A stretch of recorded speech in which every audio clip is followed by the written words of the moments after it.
Hi, this is Sean Cahill, and you're listening to the UFO Podcast. Hi everyone, and welcome back to that UFO podcast. I'd like to welcome on the show with me today, retired F-16 pilot, host and creator of the Lehto Files YouTube channel, and former guest, Chris Lehto. Chris, welcome back. Yeah, thank you, Andy. Glad to be here. It's good to have you on, and you are on location right now, aren't you, out in Turkey? Yes, well, I'm in Ankara, Turkey. It's the capital, and we flew into Istanbul, spent a week there, and I had 3 days in Kumburgaz, is where Turkey UFO was. So I got to combine that with a vacation or holiday, really show the kids, my son, where he was born, and take a trip through Turkey. It was over 40 degrees, though, this week. I think the hottest time in 60 years in Ankara. But yeah, it's great to be back. Nice. Well, we've just been saying before we hit record how bad the weather is currently in the UK, as there's kind of wildfires around the planet. The UK is being flooded more or less. So yeah, pretty wild time weather-wise. But we're going to finish off talking about the Turkey UFO, and we'll give some context to that later because, like you say, your family's very kindly putting up with you doing some research while on vacation. So that's very kind of them. But that's what happens to many of us in the UFO topic. It takes up a lot of our lives. Chris, you've been on the podcast before. If people are looking for a whole intro to you, your background, and how you got involved in this, I suggest people just search Chris Lehto. You'll find it on that UFO podcast and Chris's channel as well. It's got almost 100,000 subscribers. So many of you may have subscribed to that already. But Chris, I want to talk about the here and now. It's been a wild couple of weeks. The hearings that happened in the US are now just a few weeks ago.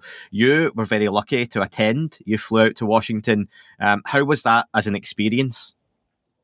It was amazing, actually. It's my first time really in Congress. I've been to DC before, but I went to the mall. I do love DC. It's I'm proud to have that city as the capital. You know, it's a really interesting city, beautiful, although the malls are free. So I've been there before, but I hadn't been inside Congress. I'd never gone to a hearing. It was my first hearing, and it was very exciting. I got to meet with Martin Willis, was there. I've worked with him before, and he actually met me there. And yeah, I would say it was an electric atmosphere, exciting. As someone who's never been to Congress in the US, or ever really watched one of these things before, because I've never had an interest in watching US politics, I'll stick on C-SPAN or whatever the channel might be. It had a very strange looking atmosphere in the sense it was almost like a film premiere.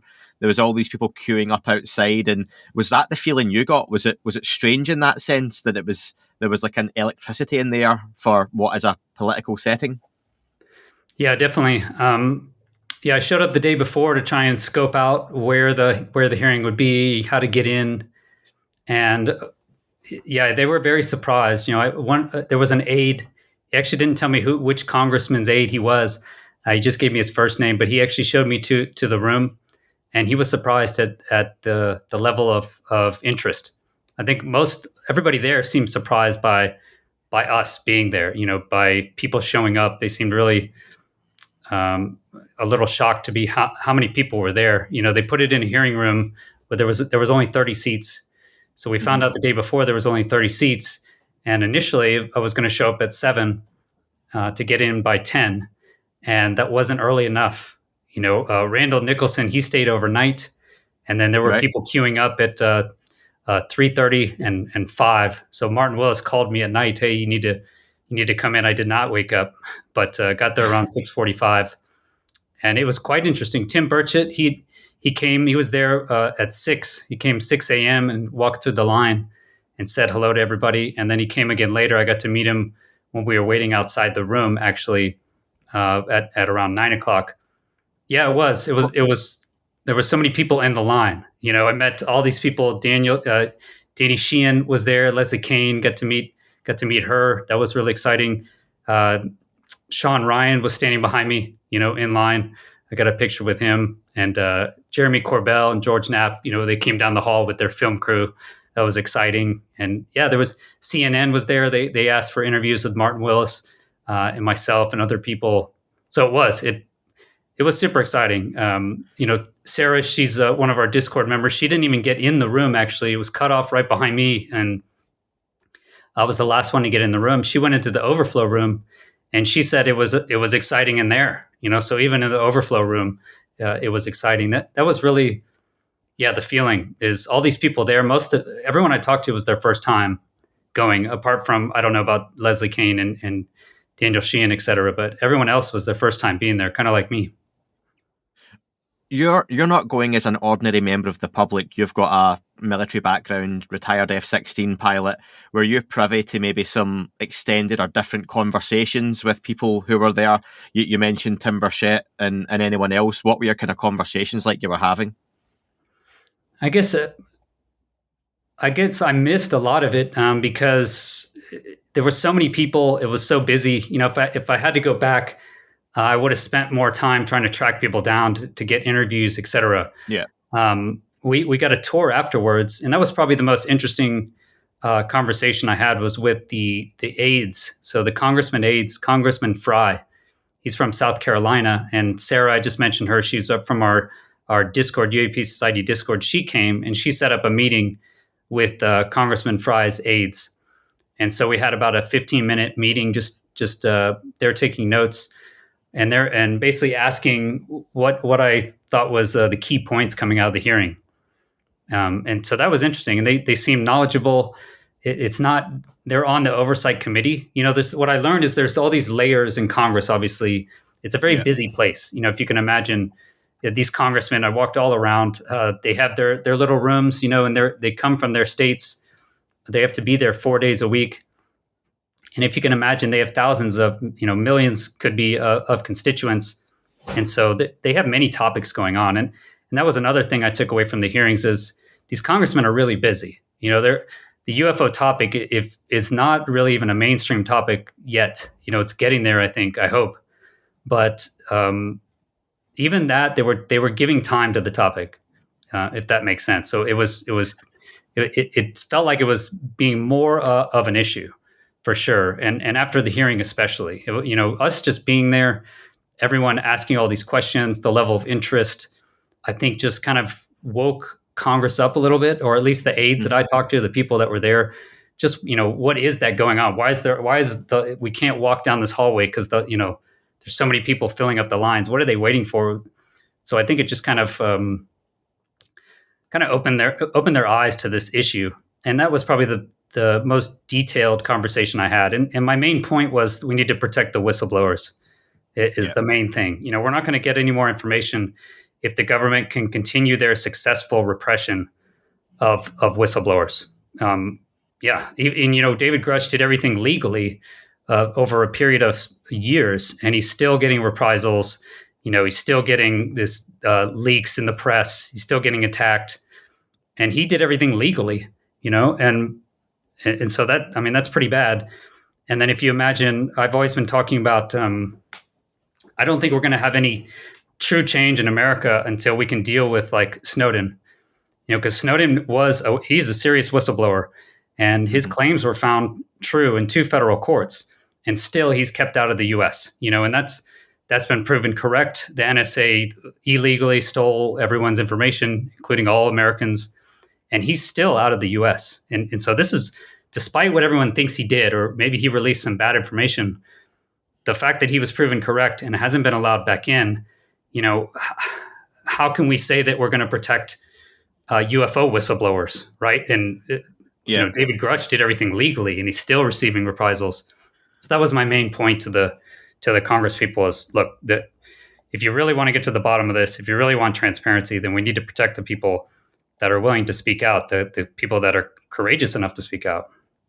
Yeah, I think the content of the hearing has been discussed on this podcast, on yours, and every other podcast really well over the last couple of weeks. So we won't tread over too much old water. I think I'd love to speak to you about, you mentioned David Grusch and the pushback he's had, especially in the last week with that article in the Intercept. I've not discussed it yet on the podcast. I'll be doing that later on in the breakdown. This show will come out first. The breakdown will come out in a couple of days' time. The article, for anyone who hasn't seen it, was a piece by Ken Klippenstein, I believe is the journalist's name.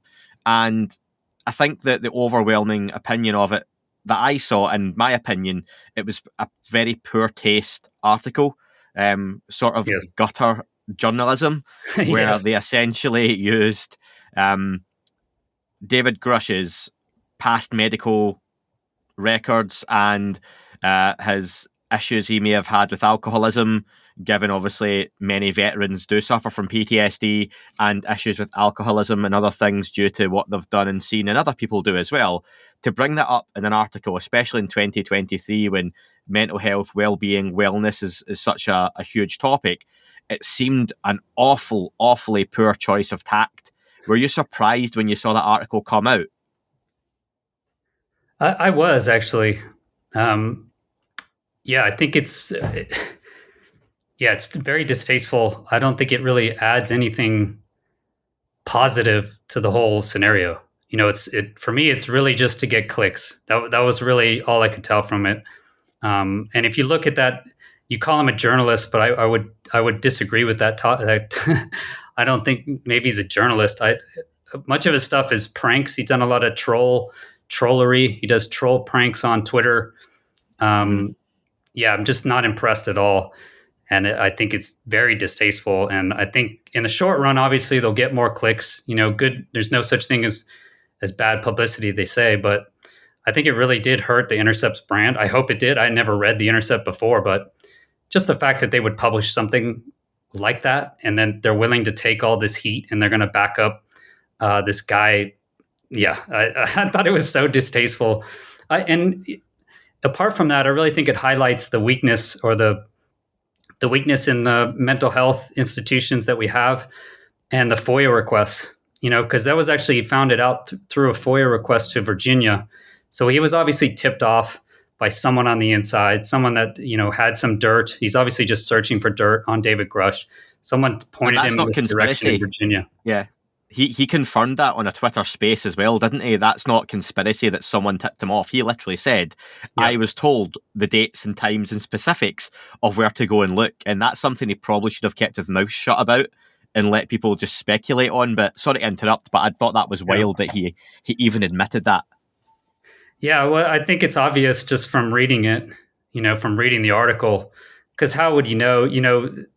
So FOIA, right? I'm really disappointed in the FOIA, Freedom of Information Act, for many reasons. The point is, I think of it as a law that allows the citizens to know what the government is doing, right? The whole point of the FOIA, Freedom of Information Act, is that we can request as normal citizens to find out what our government did and what it's done in the past and what it's doing. And so that it's a law that obviously the government doesn't want to do that, right? They don't want to release information, but they're required to, and they are. And the point of it is, when they black out all those things, when they remove the information, when they redact this, it should be to protect the people, right? The whole point of it, or one point of it, is to protect the identity of the people that they're doing. What's the point of redacting then? If they're hiding secret information but releasing the people's information, I think they're hurting the process. It's even worse, than if they didn't release anything. So they're required to release something. It's almost like they're releasing information on purpose to cause harm, to hurt the FOIA office because they don't want to release it. Because you shouldn't have been able to track his name, right? But of course they did his address. They have his address in there. I've also noted the same thing on the range Fowler reports. So John Greenwald's done an excellent job. He takes so much heat, for things he says, but I judge people by their actions. And he's really gotten so many FOIA requests. He's gotten so much information released. And on the East Coast, you have these range Fowler reports.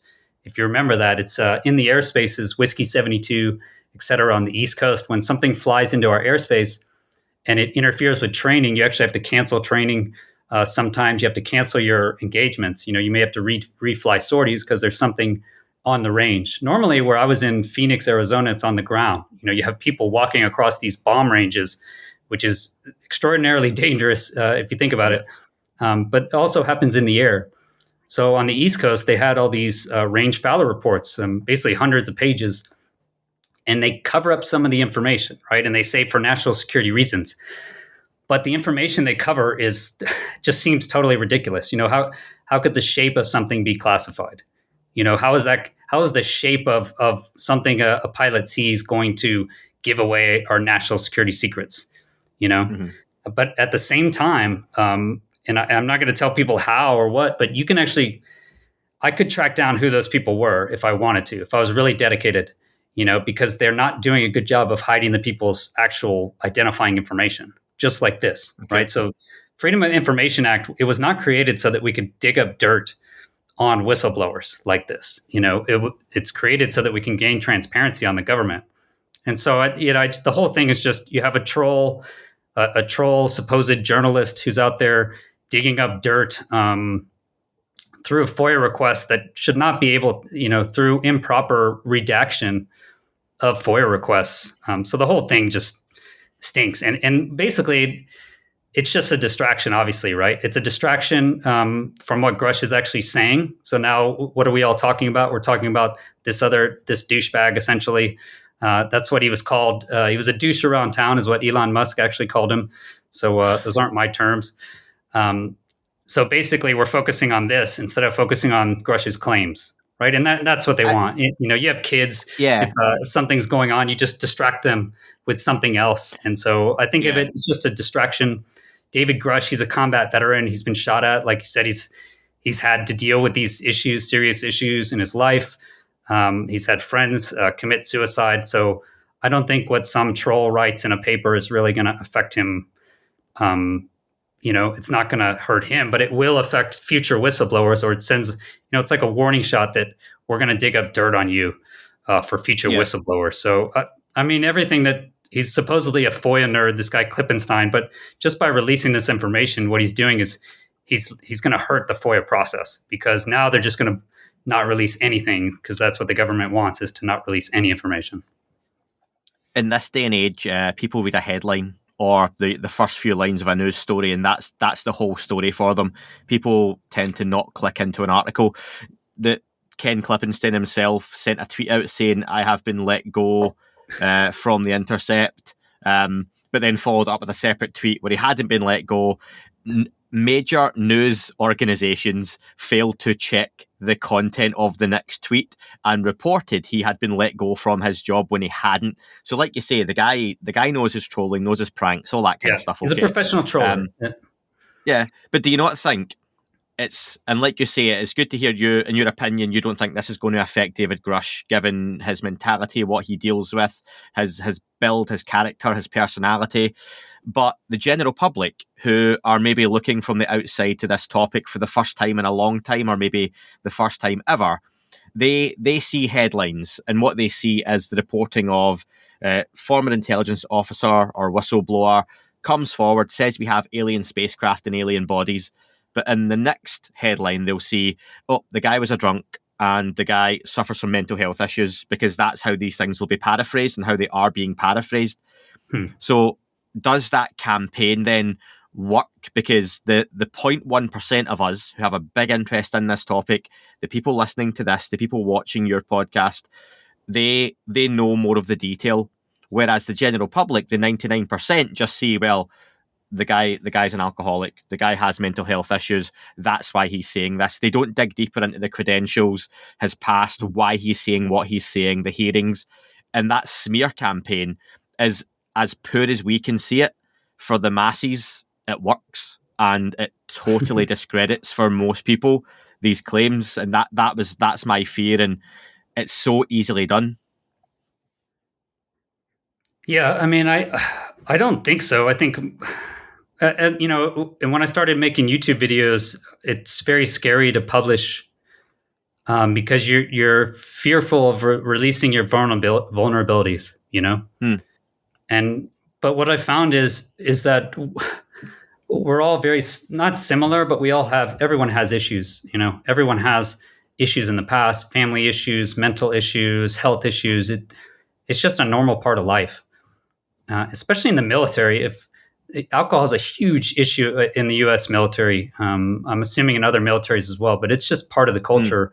If you don't drink alcohol, it's going to be a hard time fitting into the modern military, at least the military I grew up in.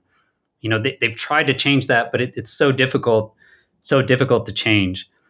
So I would say that it shouldn't affect if it affects anyone's actual impression of this, then, those people are the sheep anyway. I don't know how else we can convince them. But what I found is usually sharing actually just makes people relate to you more. He solved this problem, and I think it is good that he comes out and speaks. I released a tweet yesterday that shows that 17 veterans a day are killing themselves, and this is an actual number, and so that's extremely high if you think about it.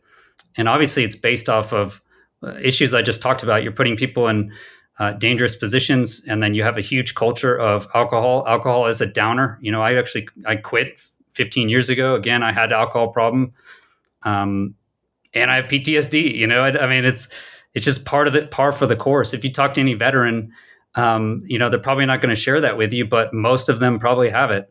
It's just, if you're trained to murder people, I would drop a bomb on your house, Andy. I'm sorry if I was ordered to. I was trained that way, and yeah, I would hope. I always said I would, in the actual position that I would take the higher road, and I believe I would. But you're not given that information. If someone's like blow up that house as an F-16 pod, I'm going to blow it up. I'm going to follow orders. And just for me, that dealing with that training, that affected my brain and really changed it. And I had nightmares, and I still have nightmares. So yeah, I mean, it's just that if you live through life, you're going to have some traumatic issue. And it doesn't matter if your issue is seeing someone blow up right in front of your face, or the love of your life says that they don't want to live with you anymore. Everyone's going to have some sort of trauma. So I guess if that really affects them, I mean, we can't always just talk down to the dumbest denominator. At some point, people actually do have to use their brains and will have to engage, or nothing's going to change. I get a lot of heat for I throw a lot of spears to the U.S. and U.S. populace, but life is more nuanced than what you see. It's not just they're evil and we're good, okay? Because I've lived in many different cultures. I'm in Turkey now. I've lived in South Korea. I've lived in Italy, Spain. Everyone thinks they're the good guys, and I've talked to Russians, and Russians also think they're the good guys. Okay. So it doesn't, if I take, this person right out of America and get all their views from, and then you take the exact same person right out of Russia and get all their views, I bet you could barely even tell the difference, actually.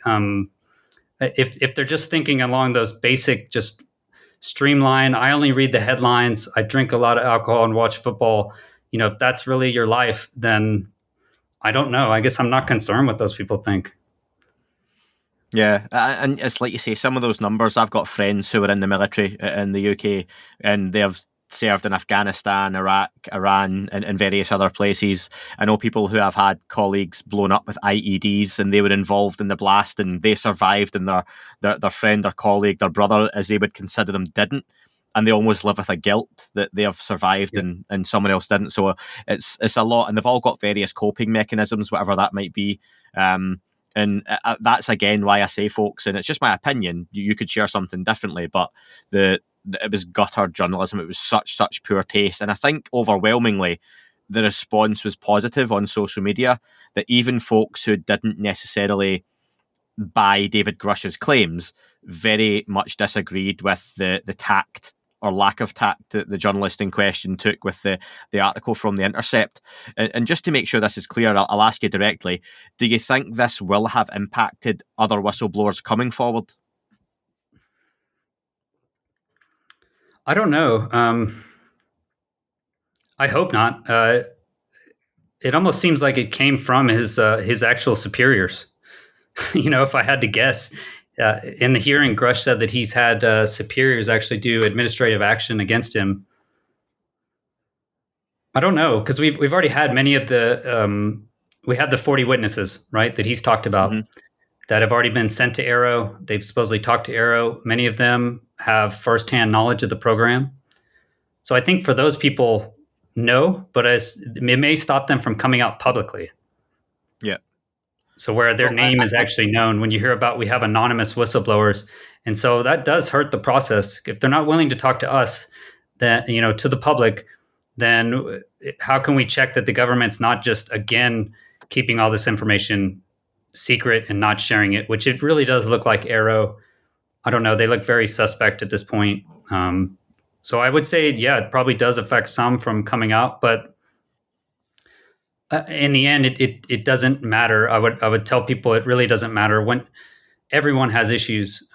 Just because you didn't watch your friend blow up, everyone has some sort of trauma. And I think the more we can realize that we're all human, it's not just good versus bad. It's not this comic book type picture of the world that's painted in movies. The U.S. has a huge movie culture, and in the movies, it's always there's the good versus the bad. But in real life, I find that we're all humans. Everywhere I've traveled, everyone's just trying to make sense of this world and get through life, in a positive manner. I don't think it's that clear cut. So I would hope that they do come out. In the end, it's not gonna affect them. Publishing is scary. No one wants to do it. You never want to give out your vulnerabilities, but especially I would ask for these people who have been in combat, who've been in war. I've had enough friends die, I guess, where I sit. How can I be scared to publish? That's really what came down to me. And a lot of pilots I knew, they wouldn't give interviews at all, ever, because it almost seemed like they were more scared to give an interview than to go into combat.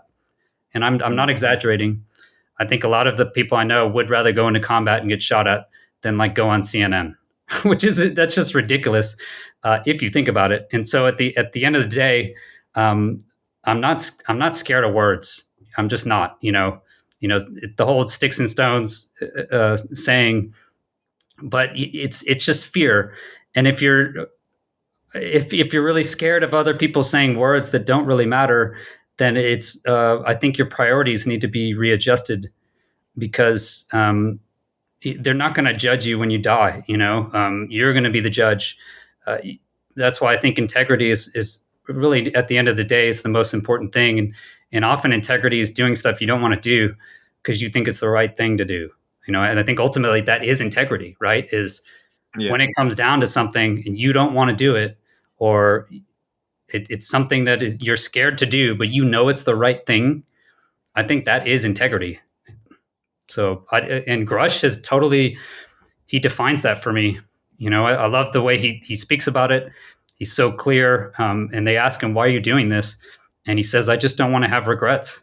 I want to know that I did everything correctly. And that comes from integrity, I think. Yeah, I think what we're seeing is a topic where at the extremes, we're talking about extraterrestrial life, different dimensions, incredible technologies, life existing on other planets, universes, whatever it may be. And the last few weeks, it's really shone a spotlight on the human impact of the UFO topic. And we've gone from talking about the alien bodies to the individual people that this affects and this has affected. And I think as over the last few years, using Lou Elizondo as an example, a lot of folks just come forward and say, well, why don't you just tell us everything you know? Well, one, he goes to jail. The family lose a father, a husband, but it's not just as easy as coming out and saying what you know. And we're seeing that now because David Grusch in recent years has gone further than anyone else, especially in that kind of serious setting. And we're seeing the huge impacts it's having. I'd love to know your thoughts. You may not have even seen it yet, given you're on vacation. In the last kind of couple of hours, Jeremy Corbell and George Knapp have published their latest Weaponized episode. And a comment from that from Jeremy Corbell was that David Grusch has been silenced at the minute. And they won't talk too much around that. They won't speculate, even though it appears they know why and how. What do you think, or do you know what that could be? And he mentions it's only temporary, and he's been silenced for around at least a week, but it can't go on any longer than that. And I wondered, is that in an official capacity? Is that superiors?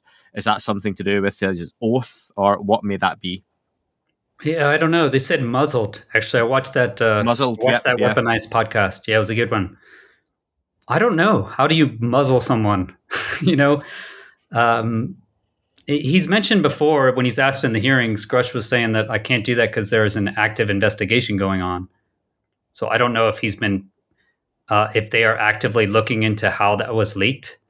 That could be the issue. Is if there is someone inside that Grusch knows, can he press charges against that person? That's what I would like to see, right? We just never hear of any of these transgressions by the government. Is anyone ever in trouble? Does anyone ever go to jail?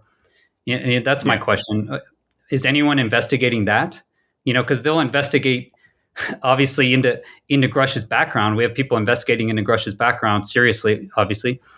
And is anyone investigating into these transgressions, right? Into who leaked it? I mean, I think we should go after this. Whoever leaked that information, I think Klippenstein could be held liable. If you can bring someone to court, does that really break any information, or is that just releasing personal information on someone? I would like to see someone go after Klippenstein, go after his source, right? I mean, at least it seems like it's not legal. I don't know. Is that legal? I guess that's what I'd like to see is, does the government are they ever held responsible? If you look at what happened after Edward Snowden, Ron Moultrie came in. Did anyone go to jail, for actually stealing literally everyone's information? Yeah, people get very mad about the Second Amendment, owning guns, but at the same point, the government can literally just take all of our information illegally, and no one was held accountable. That just seems insane to me. So I would love to see someone actually held accountable inside the government. I've got two more questions sort of on this same tact, and I'll go first with you done a video recently on one of the things that came from the hearings was following the money, and this is something that some of the congressmen and women seemed very keen on being a route that could essentially maybe bear some kind of fruit, and you can get a physical outcome of, okay, it's going to maybe be hard to go and trace and find an alien spacecraft, let's just say. Even if it was in location A, it's maybe been moved since then, or it's hard to kind of get to from all kind of red tape. But with money, there is some sort of paper trail, electronic, tracing, all that kind of stuff. Mm-hmm. And do you think this is a good route to go down to keeping it on track, that we're still looking for alien spacecraft, alien bodies, or organics, whatever they might be called now, but following that money trail is going to help us get to some of these stovepipes or contractors potentially that are keeping this technology and organic material secret? 100%. Yeah, without a doubt.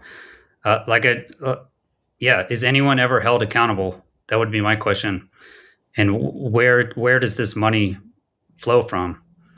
And I think it's just such a big problem, is that how do you even start to address it? How do you start to address hundreds of billions of dollars?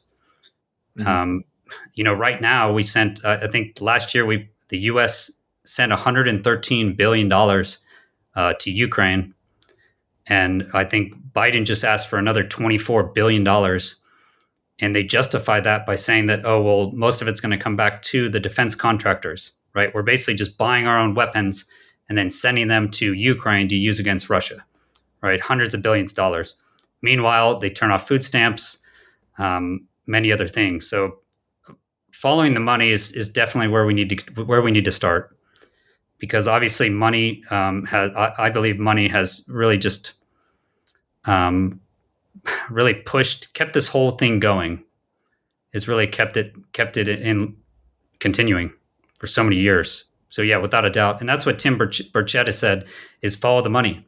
Start looking at who called to pull the witnesses out, and that's what we should be talking about, instead of talking about Grusch's background, which he's proven very credible, even with these recent allegations, even probably more credible in my mind. Who pulled out the witnesses, right? There were supposed to be 6 witnesses. Tim Burchett said the Pentagon has made a call. I would love to see that. How did that happen? Like, that should be an investigation, right? I mean, Why are the whistleblowers being threatened? Why are they being attacked? Why are whistleblowers being pulled from hearings? I mean, that's what we should be investigating. We shouldn't be investigating the whistleblowers, however many decade ago issues, right? We should be investigating, why did 2 weeks ago basically 3 witnesses pulled, And that there should be a paper trail there for sure. I mean, my own guess is that it came from a defense contractor to intelligence agency to or congressman. So either defense contractor to the congressman, and then the congressman calls the Pentagon, or from the intel community to the congressman, and then the congressman calls and says, "Hey, don't let this witness come to the Pentagon." Either way, I would love to see that investigated. I think we should follow that, and I'm guaranteed you're going to see a paper trail going from, defense contractor to certain congressman or woman who's basically calling to get this whistleblower or witness removed. So that should be followed directly. To become president or work your way up in politics, it takes money and it takes a lot of financial backing, as many folks will know. And I wonder, is it too easy for representatives of the House, the Senate, congressmen and women to be essentially bought with the idea that, we'll fund your next presidential campaign? 2024 is just around the corner, 2028 coming up, and you've got a lot of young, hungry politicians and a lot of more elder statesmen and women that it just takes a few kind of $100 million of funding that they don't have to turn their attention off the UFO topic. And I'll bring into that, I don't know if you've seen Senator Gillibrand's video from about yesterday, where she was talking about the UFO subject. And I gave my opinion online, and I just felt, and this isn't exactly, it's just my take, that's all it is, that her tone seems to be very, very different to how she's spoken about the subject before. And it seemed like a bit of a 180 from her usual approach to the UFO conversation. Maybe she was playing to the audience that she was in front of, but it essentially came down to your standard politician's answer of, this guy was talking about, alien bodies and spacecraft. We're never going to potentially find anything out about this. We should just send these folks to Arrow. And it was like, And it disappointed a lot of folks. And it just made me think, does a Senator Gillibrand who has aspirations for being president one day potentially see maybe this isn't the topic to go after if you want to get the votes in? I guess I just got a different take from that, from that speech she gave. I thought it was more just the environment, and she trusts Kirkpatrick. She's written tons of laws, pushing the UAP topic. I see this again where, like, in the UFO world, we have to remember there's literally disinformation and misinformation agents. There are agents, people probably from the government or from this supposed and alleged secret organization that just want to stir up trouble, right? They want to distract the community. So same thing happened with John Greenwald, right? Where, again, it's like these people who have really made gains. They've really pushed the envelope. John has released through his FOIA requests more information than probably anyone else, right? And yet he's like hated by so many people in the UFO community. It just blows my mind, man. People can just be convinced easily, and then they won't look into the information. So what I got from that speech Senator Gillibrand made is that she heard about the UFO. She heard about it and listened to people and wrote into and basically funded the office. So make sure that it was funded long term, and created Arrow. And I think she has faith in Dr. Kirkpatrick, and she thinks he is capable, but that doesn't mean he's not compromised or the actual office itself isn't compromised. So I guess I'm more disappointed just to see Arrow. I think Kirkpatrick could have taken a much different tact and pushed this much further, I think. And he still has the opportunity, but so far, I've just been very unimpressed by what he's done at the Arrow office. So I'm more disappointed in that.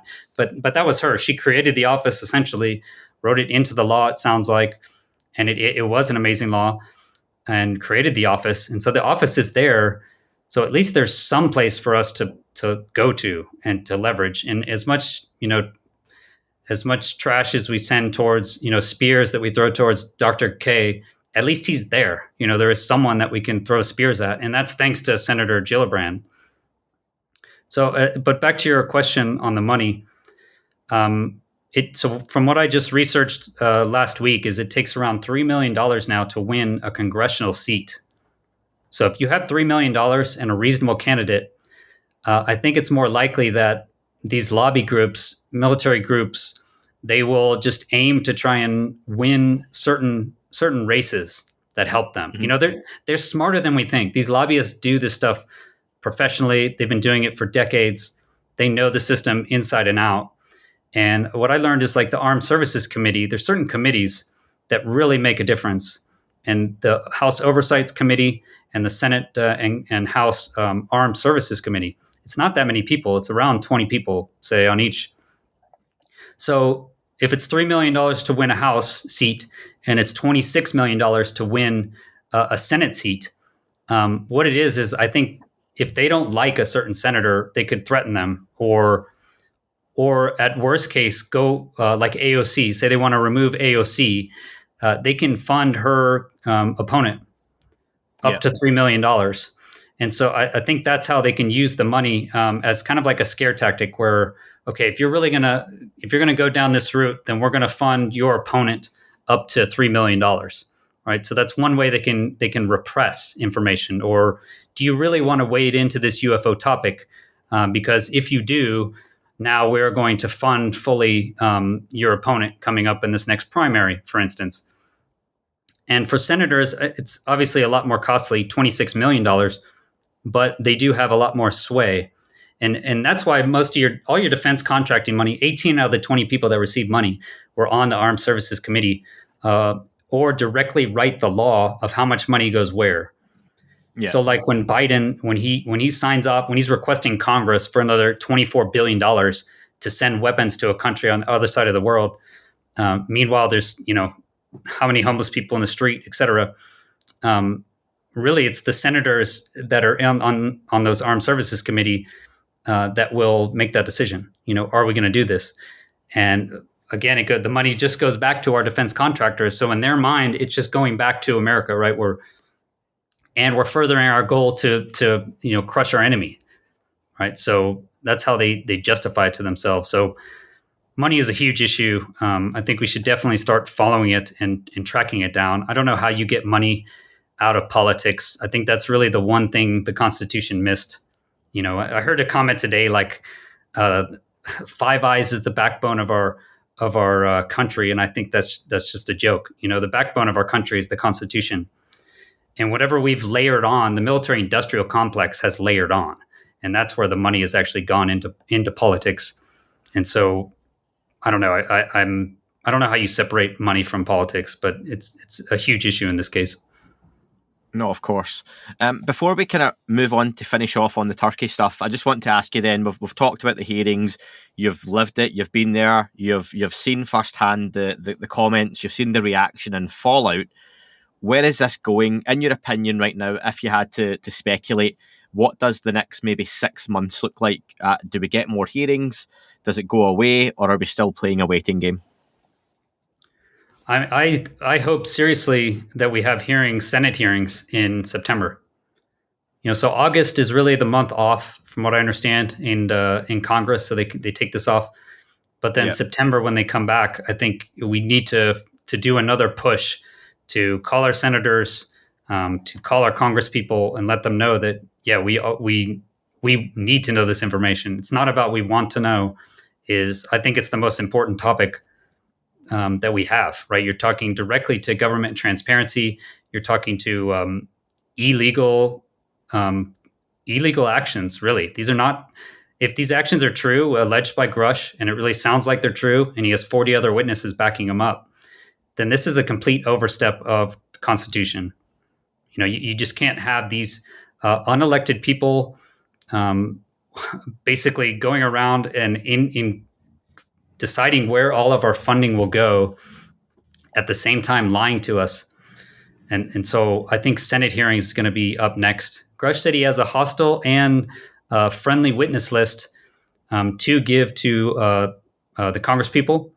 So they should have that. And if we don't have a report from Arrow, basically in the next 6 months, highlighting specifically all these 40 witnesses and their claims and defining what credible evidence is, then I don't know. I think that office just needs to be closed, essentially. Well, we're deep in the trenches, it seems, at the moment, waiting on kind of David Grusch to be able to come out and speak again, or kind of further response from the folks involved with that. And that's something time will tell. We're going to go back a little bit though, Chris, just to finish off. You're in Turkey, as we mentioned. There's a very famous video that if you've not seen, I'll post a link to it, and I'll post a link in the description to Chris's review of the incident around a year ago as well, and you include all the footage. But in Turkey some time ago, you'll have the exact dates. I think, was it 2008, 2009? Yeah, it was over 3 years, 07, 8, and 9.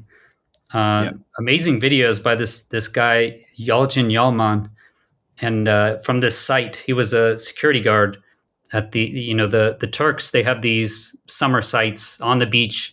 They go there, kind of summer apartments, and right on the beach, and they have security guards at each one of these apartment complexes. And he filmed these amazing videos that I think, in my mind, are the best videos of a UFO, of a UAP that I've seen anyway. And there's especially so much footage. Normally what we see is like 3 or 4 seconds, or maybe you get a 20-second video. But this is, now you have many minutes over a period of 3 years. And I believe it was 2009, they even had in Istanbul, there was a UFO conference, and Dr. Lear was there. And Dr. Lear even saw with his own eyes the light and the distance. And then he saw Yalman actually videoing the object. And he, looked through the object. So that just the eyewitness accounts are amazing from Dr. Lear. He's dead now, unfortunately, but there is videos of him talking about that. As well as one video that I really think is the strongest is it has the moon, right? And actually the photographer, he actually zooms in on the moon, right? Zooms out and then zooms right back in on the object. And from that, I could actually tell in my video the phase of the moon, right? Based off the time and the date, and it matched. So, as high above the horizon as it was going to be. I think it was 12 degrees above the horizon. And then the UFO would put the UFO at 7 degrees above the horizon. And the fact that he zooms out and zooms back in now, how can that be a lens element? That's probably the two biggest arguments I've heard, is that it's a lens element, or it's a ship on the horizon. The cruise ship one, that's always the one that I tend to see come up, That's number one, is, it's a cruise ship, it's been debunked, right? And that goes out there, and then everyone just glosses over it, right? They're like, okay, it's been debunked. Mm-hmm. But the cruise ship cannot be 7 degrees above the horizon, that's a flying cruise ship. The cruise ship, even with all these Fata Morganas, there are these weird illusions that you've seen maybe, but it's still going to be within 1 or maybe 2 degrees of the horizon. Yeah, I seen one in the UK a couple of years ago, and the headline was like floating ghost ship, and it wasn't. It was because the way the sun was, and it looks like it's floating above the water away out on the distance, but it's not. It's literally just a trick of the light. But the cruise ship one's really interesting, and like you say, these videos, if people haven't seen them, I love the fact that he does zoom in and out constantly to show you that there's at least some context. People always ask about recording things, especially at night, and taking photos. You need to try and give as much context as possible. If you can fit the roof of a house in, or a tree, or a telegraph pole or something, just so you can see size, and like you've managed to work out, well, because of the moon, you can work out the time, the date, where it is, and then there is the object in the distance. Famously, you can essentially can make out two figures as well, can't you? People have managed to zoom in and isolate a kind of section of the video, and it looks like two sort of almost stereotypical grey type beings almost through a window. That appears to be too good to be true, but in your eyes, Chris, can you see much wrong with this video that says it's not authentic? That's why I came to Turkey, is that my impression was it either had to be an elaborate hoax, or it's real. I don't see how you would reproduce it, and I don't even see how you would do it as a hoax. So I was curious, and that's why I came. That's why I came to Turkey, and I met two witnesses. one of them knew Yalman and she lived at the site, and she said, he videoed him right from this spot. She showed me the spot that he videoed him from. And she sees the lights as well. So just from coming here, I guess I've two interviews really. I don't think it's going to change anyone's mind if they really think it's fake. I don't know how else to present it, but for my own gratification, she vouched for Yalman, and based on the video itself, I just don't know how you would fake it. So in my mind, it appears authentic.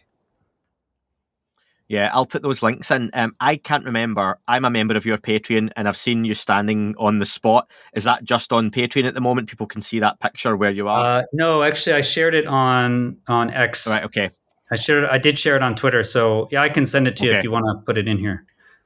No, I've got it. That's fine. I'll get it. I just cool. couldn't remember if it was something I just saw on the Patreon or if it was on there as well. But I'll put the link to your video from a year ago in. People should definitely keep up with Chris's content as well, because you'll be following up on that. You're out there looking to do some interviews in Turkey just now, boots on the ground research, which is always welcome. And Chris, just from you, what's coming up next? What are you working on, and what's next on the channel? So for us, we're actually going down south to Cappadocia and then leaving out of Antalya. I had hoped to get to Göbekli Tepe, but was unable. But at this point, we're launching. We have UAP Society, so I've been pushing through that. We have a new website coming out, and the point is to try and use Web3. We're the only Web3 company that actually focuses on UAPs. And I know that Web3 is brand new. Most people aren't invested in it or don't use it. But that's what I'm focusing on in the background. Otherwise, I hope to cover these hearings. If there is September hearings, I use patron funds. That's what I used to actually go to DC last time. So if there is another hearing, there's a potential I could go there as well. But I hope just to keep putting pressure onto the system. We need to protect our whistleblowers as much as possible, just so we can get more information coming out. So I'll continue to focus on that and hammer on that on my YouTube channel, etc. Awesome. Well, Chris, always good to have you on. Thank you very much for taking time out of your vacation, and thank your family for us as well. And hopefully speak to you soon after those hearings again.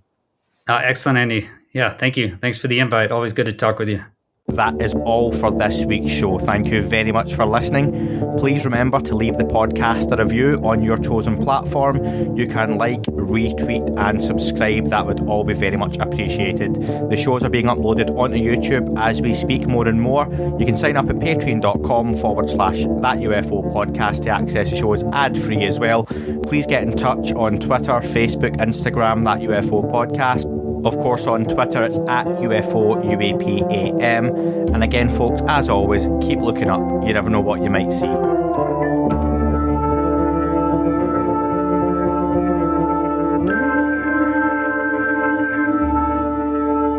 It wasn't a tic-tac and not quite a saucer, more like a hubcap designed by Chaucer, a little Baroque and quite steampunk, like Alice was playing bass for the Parliament of Folk. The little fucker hovered right outside of my window, and when I shoved out the screen, he made it an issue. I don't think he expected me to see his ass, but I'd had some champagne and smoked a little grass.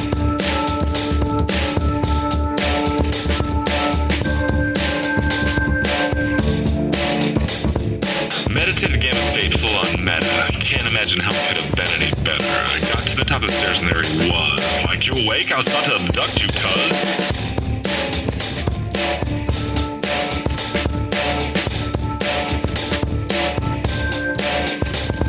I jumped back and nearly kissed myself, and I climbed out the window after the elf, and I woke up in my bed and there was something on my head and everything was weird and everything was red. And I called out to my boys. They thought this was noise. They thought it was a dream. They thought it was my toys. They thought it was my problems, and they think I should seek therapy, and I don't know what to do because it doesn't really scare me.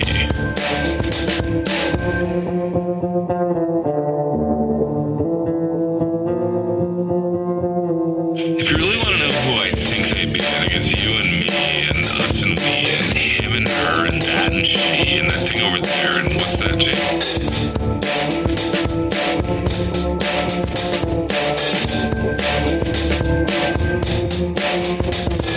If we're being serious, open your mind, consider your heart, consider time. your